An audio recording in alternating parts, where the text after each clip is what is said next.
ఇక time limit అని ఏదో పేపర్లో రాసినట్టున్నారు. అంటే ఒక్కొక్కళ్ళు ఎంతసేపు మాట్లాడాలనేది. అదే సార్, నేను కూడా దానికి పెద్ద ఉదాహరణ ఏంటంటే సంజయ్ కిషోర్ అనేవాడు 5 నిమిషాలు మాట్లాడాడు. మీ అందరికి గుర్తుండి ఉంటుంది. సరే, ఏమైనా అయ్యో సంజయ్ కిషోర్ గారి గురించి జయసుధ గారు చెప్పడం మర్చిపోయారంట. దా లేదు కదా, పోన్లేమ్మా. తర్వాత అయిపోయిన తర్వాత మీరు అందరం వెళ్ళిపోయేటప్పుడైనా మీరు వచ్చి మాట్లాడచ్చు, ఏం ప్రాబ్లం లేదు. అతను ఉంటాడు, అతను చాలా చాలా తెలివిగా మాట్లాడాడు సంజయ్ కిషోర్ అనేవాడు. తర్వాత ఆయన గురించి ఎవరైనా మర్చిపోతారేమో అన్నీ చెప్పేసుకున్నాడు. పాపం మురళీమోహన్ గారు ఏదో అన్నారంట, అది నేనే చెప్తాను ఆయన మర్చిపోతాడేమో అంటే, కాదు నేను చెప్తాలే, నాకు వదిలేయవయ్యా అదే అన్నాడు ఆయన. ఏమైనా ముందుగా పద్మవిభూషణుడు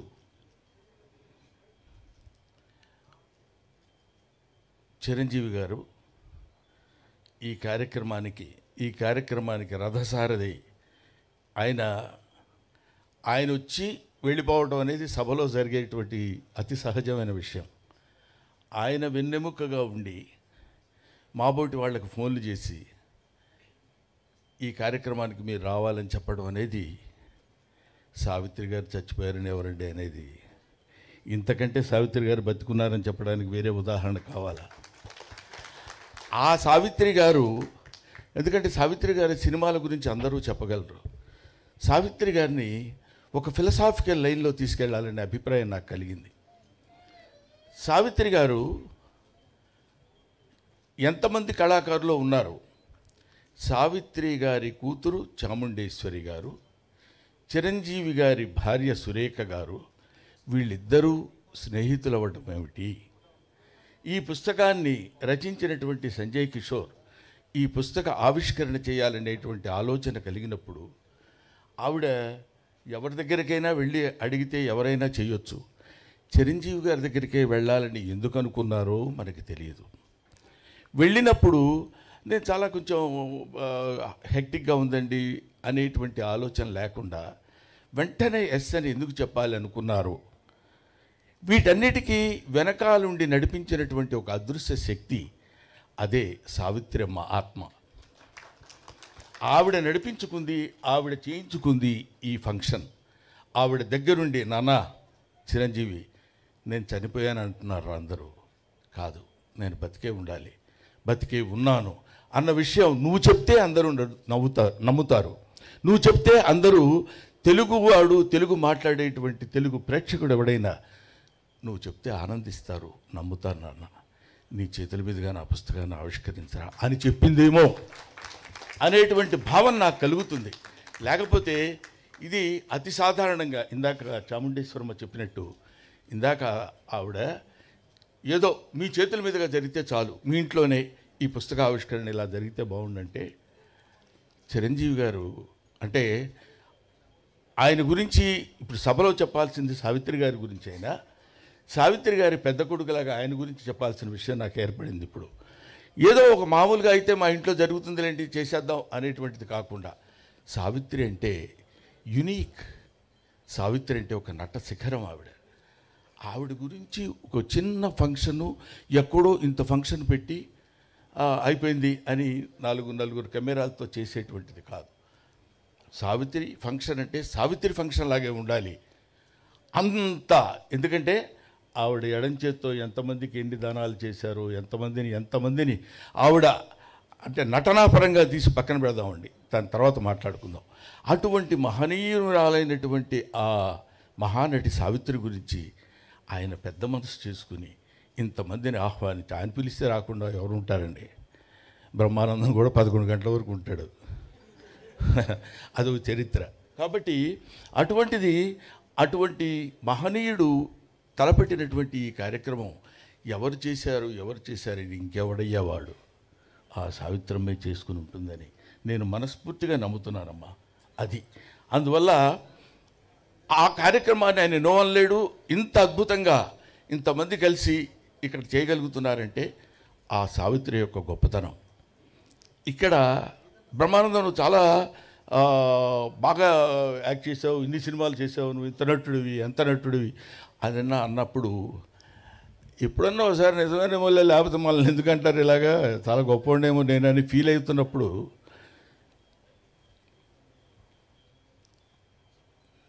అది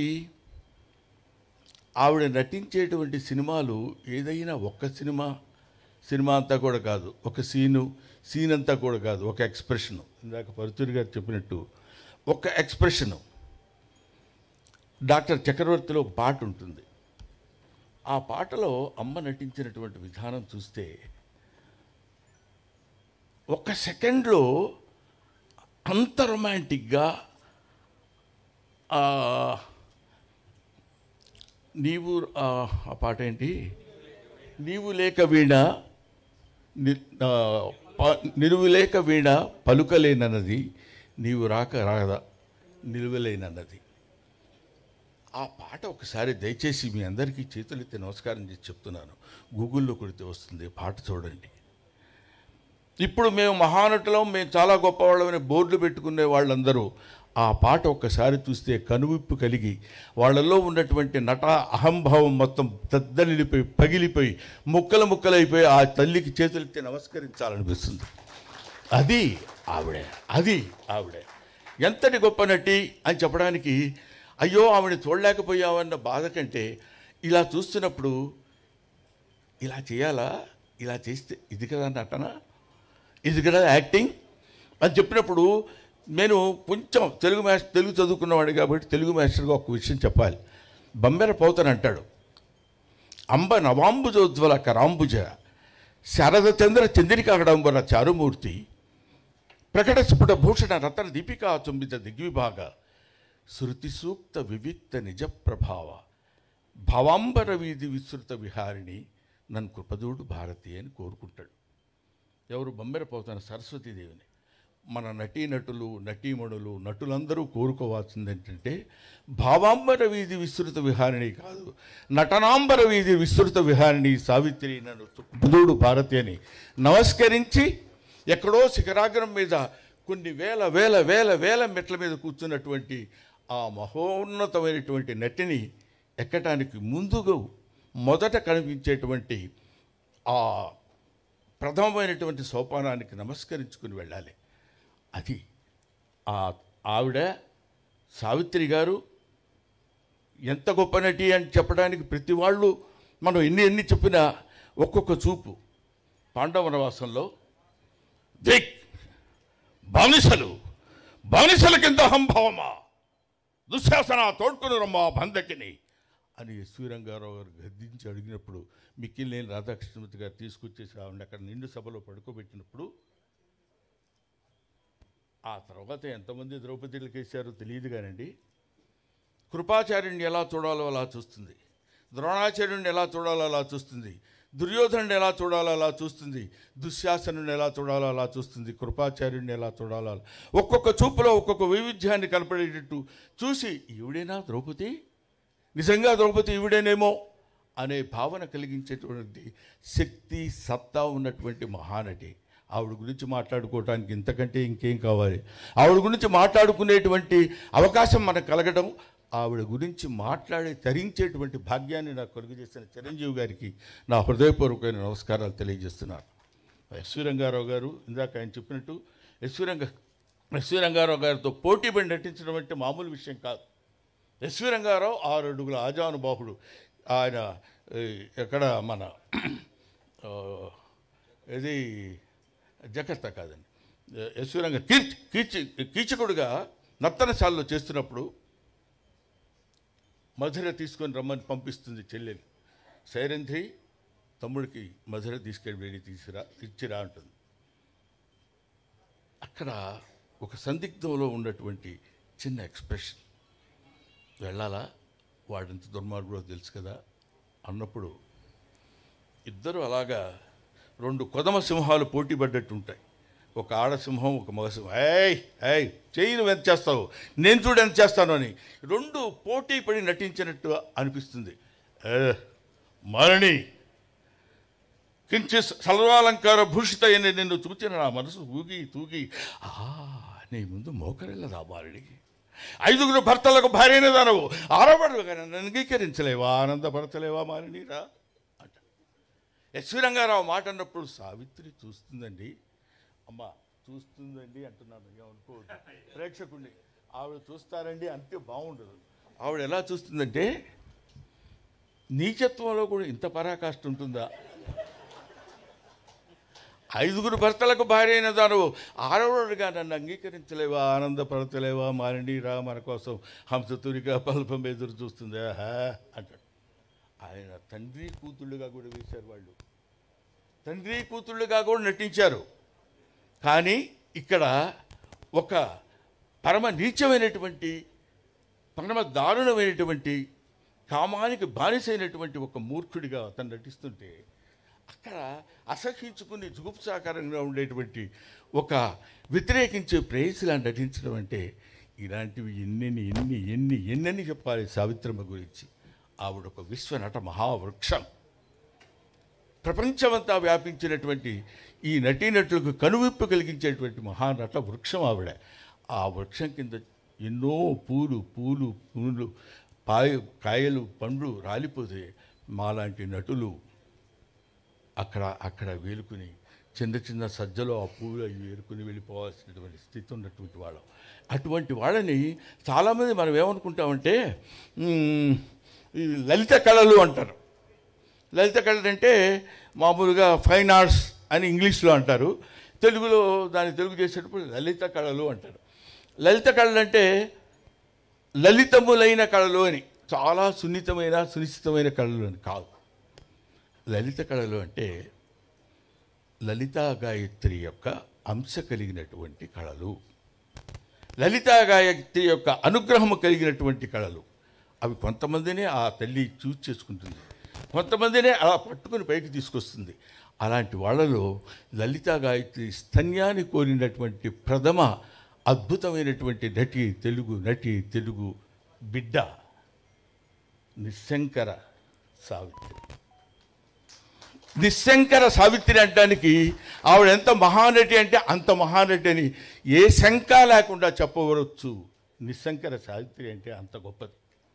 అటువంటి ఆవిడ గురించి ఎన్నెన్ని చెప్పుకోవాలని చెప్పండి. అటువంటి మహానటి ఆవిడ తలుచుకుంటేనే ఆహా ఇది చాలు కదా, ఇది గాక సాఫల్యం, ఇది గాక జన్మ సరితార్థం ఇంకొకటి కలదే. ఆవిడ గురించి మాట్లాడేటువంటి అవకాశం కలిగింది కదా, కలిగించినటువంటి మహనీయులు ఎంతోమంది ఉన్నారు కదా అని అమ్మ చాముండేశ్వరి, అయ్యా గోవిందరావు గారు, మీరు ఏదో అంటారు సామెత, తల్లి గురించి ఈ వయసులో అమ్మని ఎలాగైనా బతికించుకోవాలి అనేటువంటిది. బతికించుకోవాలంటే అమ్మ చచ్చిపోతే బతికించుకోవాలమ్మా. ఎక్కడ చచ్చిపోయిందమ్మా మీ పిచ్చిగాని. ఆవిడ ఉంటుంది. నటన భావాంబర వీధిలో విస్తృతంగా విహరిస్తూ ఉంటుంది, నటనాంబర వీధిలో నివసిస్తూ ఉంటుంది ఆ మహానటి సావిత్రి. ఆ తల్లికి నా హృదయపూర్వకమైనటువంటి నమస్కారాలు తెలియజేసుకుంటూ, అంటే ఆవిడ నమస్సులు తెలియజేసుకుంటూ అని నేను ఎందుకన్నానంటే, చచ్చిపోయిన వాళ్ళకి నివాళులు అని చెప్తారు. నాకు ఇంకా ఆవిడ చచ్చిపోయిందనే మాట నా నోటి నుంచి రావాలని నాకు ఇష్టం లేక నేను చెప్తున్నాను. ఎదురుగా కూతున్నారు మా అరవింద్ గారు, ఆయన వాళ్ళ నాన్నగారు ఉన్నారు. మాకు చిన్నప్పుడు మోగ మనసుల్లో వీళ్ళిద్దరు కాంబినేషన్ ఉండేది. ఇదిగా ఇటు పక్క రొయ్యలు, ఇటు పక్క కొరమైన చేపలు, ఇటు పక్క ఇవి వచ్చే నా వల్ల కాక అనేవాడు ఆయన. ఏంటి ఈయన ఇలా అన్నప్పుడు ఒక చిన్న మోగ మనసుల్లో సావిత్రమ్మ గారు ఆయన చేస్తున్నటువంటి నటన కాకుండా క్యారెక్టర్ పరంగా ఒక చిన్న నవ్వేది. మీరు ఒకసారి వీలుంటే ఒకసారి చూడండి. ఇలాగ ఎన్ని కోటి సీన్లో సదుగా అది శవం అది అని ఆయన ఒక మహానటుడు. ఇలాంటి మహానటుల యొక్క సమ్మేళనం అదొక మంచి మనసులు. ఇది మహానటుల యొక్క సమ్మేళనం. ఆ రోజుల్లో ఎస్వి రంగారావు గారు, సూర్యకాంతమ్మ గారు, అల్లు రామలింగయ్య గారు, ఎన్టీ రామారావు గారు, నాగేశ్వరరావు గారు, ఎవరు కృష్ణరాజు గారు, శోభన్ బాబు గారు, ఇలాంటి కన్నామ్మ గారు ఆవిడ, ఇలాంటి వాళ్ళని ఎవరిని మనం అంటే ఇంకా కన్నామ్మ గారు మాకంతా లేదు కాబట్టి ఒకవేళ మిస్ అయి ఉండొచ్చేమో కానివ్వండి. అంతటి మహనీయులైనటువంటి గడ్డ పుట్టినటువంటి మన తెలుగు గడ్డ మీద ఆ మహానటి సావిత్రి పుట్టింది. ఎంతమంది ఉన్నా Savitri, she is not 3, Savi 1. Thank you very much. నాకు ఈ అవకాశాన్ని కల్పించిన మీ అందరికీ నా హృదయపూర్వక నమస్కారాలు తెలియజేసుకుంటూ, ముఖ్యంగా ఈ పుస్తక రచన ఆ పాపం అతను చెప్పబోతే సూసైడ్ చేసుకుంటాడు. అతని పరిస్థితి అది. ఎందుకంటే నేను ఇంత కష్టపడి రాశాను, ఈయన సావిత్రి గురించి చెప్తున్నాడు కానీ నా గురించి చెప్పడం ఏంటనే దాని నుంచి బాగా నాకు తెలుసు అతను ఎంత మనోవ్యత చెందుతున్నాడో. కానీ ఏమైనా ఇందులో నేను హాస్యస్పూర్వకంగా మాట్లాడినా కొంత నిజాయితీ ఏముందంటే, చిన్నప్పటి నుంచి సావిత్రి గారి గురించి, సావిత్రి గారి యొక్క జీవితాన్ని గురించి ఔపోసన పట్టినటువంటి ఒక చిన్న ప్రాణి సంజయ్ కిషోర్.